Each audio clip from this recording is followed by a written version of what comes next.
आमदार बबनराव लोणीकर यांचा ताफा मराठा आंदोलकांनी अडवला आहे। मतदारसंघामध्ये फिरत असताना मंठा तालुक्यामध्ये राज्याचे माजी पाणीपुरवठा मंत्री बबनराव लोणीकर सध्याचे आमदार यांचा ताफा मतदारसंघातील नागरिकांनी मराठा आंदोलकांनी अडवला आणि जोरदार घोषणाबाजी सुद्धा दिली। एक मराठा लाख मराठा अशा घोषणा देत बबनराव लोणीकर यांचा ताफा त्या ठिकाणी अडवण्यात आला। राज्यामध्ये जर आपण पाहिलं तर मनोज जरांगे पाटील हे राज्यामध्ये विविध ठिकाणी दौरा करत आहेत।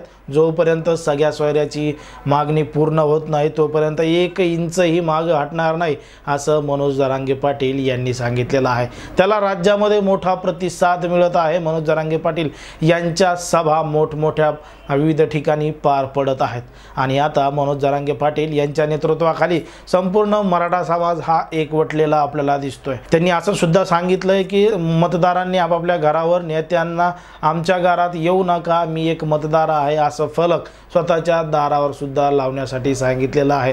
त्याचाच प्रत्यय म्हणून कुठेतरी राज्यामध्ये जे नेते गाव पातळीवर गावामध्ये जात आहेत त्यांना सुद्धा जोरदार विरोध नागरिकांकडून मराठा आंदोलकांकडून केला जात असल्याचं चित्र आपल्या विविध ठिकाणी बघायला मिळतंय। असाच प्रत्यय अनुभव बबनराव लोणीकर यांना सुद्धा आला आणि ते एका ठिकाणी जात असतानाच मराठा आंदोलकांनी त्यांचा ताफा अडवला आणि जोरदार घोषणाबाजी सुद्धा केली।